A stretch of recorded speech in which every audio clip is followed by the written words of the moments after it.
आखिर क्यों भगवान विष्णु ने लिया मोहिनी अवतार? आखिर क्यों मनाई जाती है मोहिनी एकादशी? नमस्कार, आप देख रहे हैं आत्मा टीवी और मैं हूं आपके साथ महक। आज हम बात करने वाले हैं भगवान श्री विष्णु के मोहिनी अवतार और मोहिनी एकादशी की। आज भारतवर्ष में मोहिनी एकादशी का पवित्र त्योहार जो है मनाया जा रहा है। आज के दिन श्रद्धालु मोहिनी एकादशी का व्रत भी रखते हैं, जिसमें कि अन्न बिल्कुल नहीं खाया जाता है। पर आखिर क्यों मनाई जाती है मोहिनी एकादशी?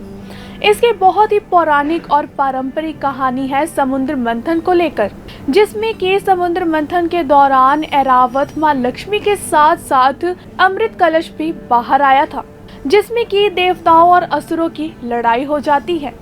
असुर अमृत कलश लेकर जब भाग जाते हैं तो देवता भगवान श्री विष्णु के पास सहायता के लिए जाते हैं। देवताओं की सहायता के लिए और धर्म की रक्षा के लिए भगवान श्री हरि ने मोहिनी अवतार धारण किया था। जब भगवान श्री विष्णु मोहिनी अवतार लेकर समुद्र मंथन की ओर जाते हैं, तब असुर उनको देखकर मोहित हो जाते हैं और वे अमृत कलश का तो भूल ही जाते हैं। जिसके बाद भगवान श्री हरि के मोहिनी रूप ने देवताओं और असुरों को दो कतारों में बैठा दिया और उन्होंने देवताओं को अमृत पिलाना शुरू कर दिया। और असुर इतने ज़्यादा मोहित हो चुके थे कि उनका ध्यान मोहिनी से हट ही नहीं रहा था और उन्हें पता ही नहीं चला कि कब भगवान श्री हरि ने देवताओं को अमृत पिला दिया। पर इस दौरान एक असुर देवता बनकर देवताओं की कतार में बैठ जाता है और जैसे ही मोहिनी ने उस देवता को अमृत दिया और जैसे ही अमृत उसके गले तक पहुंचता है, वैसे ही भगवान श्री विष्णु अपने सुदर्शन चक्र से उसका सर धड़ से अलग कर देते हैं, जिसको आज राहु और केतु कहा जाता है। तो ये थी बहुत ही पौराणिक और प्रसिद्ध कहानी मोहिनी एकादशी को लेकर। आपको बता दें कि भगवान श्री हरि ने 3 बार मोहिनी अवतार लिया था, जिसमें से एक समुद्र मंथन का तो हमने आपको बता ही दिया है। इसके अलावा अगर बात की जाए दूसरी बार कब भगवान श्री विष्णु ने मोहिनी अवतार लिया था, तो आपको बता दें भगवान शंकर, जिन्हें कि भोलेनाथ कहा जाता है, वे सचमुच भोले हैं। एक असुर ने उनकी बहुत ज़्यादा तपस्या करके उनसे अमर होने का वरदान मांगा। जब भगवान शंकर ने उस असुर को मना किया तो उसने यह वरदान मांगा कि वह जिसके भी सिर पर हाथ रखे वह भस्म हो जाए। जी हाँ, मैं बात कर रही हूँ भस्मासुर की। उसने भगवान शंकर से यह वरदान मांगा और भगवान शंकर, जिन्हें भोले बाबा कहा जाता है, उन्होंने तथास्तु कहकर उसे यह वरदान दे दिया। भस्मासुर अपने इस वर का परीक्षण करना चाहता था, तो उसने सबसे पहले भगवान शंकर को ही चुन लिया और जैसे ही वह भगवान शंकर के पास जाता है अपना हाथ रखकर उन्हें भस्म करने के लिए, तभी भगवान विष्णु मोहिनी अवतार लेकर भस्मासुर के समक्ष आते हैं और भस्मासुर मोहिनी अवतार देखकर इतना ज़्यादा मोहित हो जाता है कि वह भगवान शंकर को भूल ही जाता है और वह मोहिनी को विवाह का प्रस्ताव रखता है, जिस पर मोहिनी कहती है कि मैं उसी लड़के से विवाह करूंगी जो कि मेरे जैसा नृत्य कर सके। और भस्मासुर कहता है कि वह भी नृत्य कर सकता है और वह मोहिनी की नकल उतारने लगता है और जैसे ही मोहिनी अपने सिर पर हाथ रखती है, भस्मासुर भी हाथ रख देता है और वह भस्म हो जाता है। तो यह था दूसरी बार जब भगवान श्री हरि ने मोहिनी अवतार धारण किया था।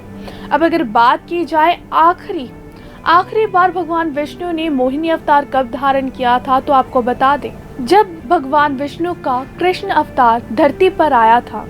जब महाभारत का युद्ध चल रहा था, उस समय जब कोई भी फैसला नहीं हो पा रहा था, तब भगवान श्री कृष्ण ने सोचा कि माँ काली को बलि देनी होगी, उस पुरुष की जिसमें कि 36 के 36 गुण होंगे। और इस बलि के लिए भगवान श्री कृष्ण, अर्जुन और इरावन सक्षम थे। अगर बात की जाए इरावन की, तो आपको बता दें इरावन अर्जुन और नाग कन्या उलूपी का पुत्र था, जो कि अर्जुन की तरह ही बहुत ज्यादा बलवान और सुंदर था।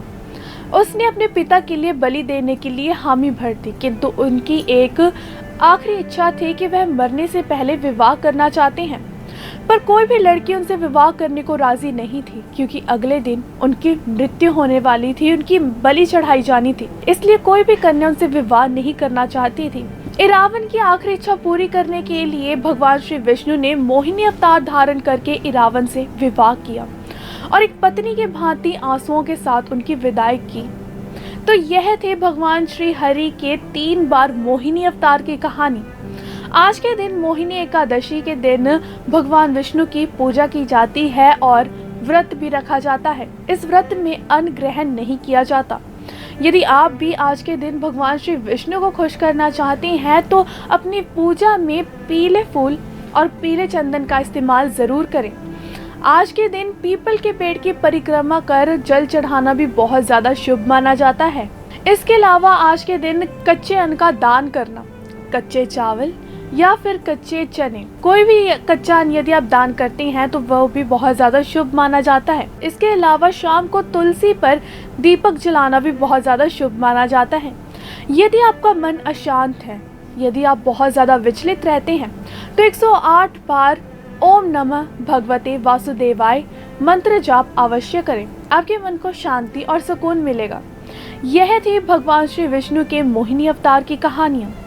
ऐसे और अपडेट्स के लिए देखते रहें आत्मा चैनल।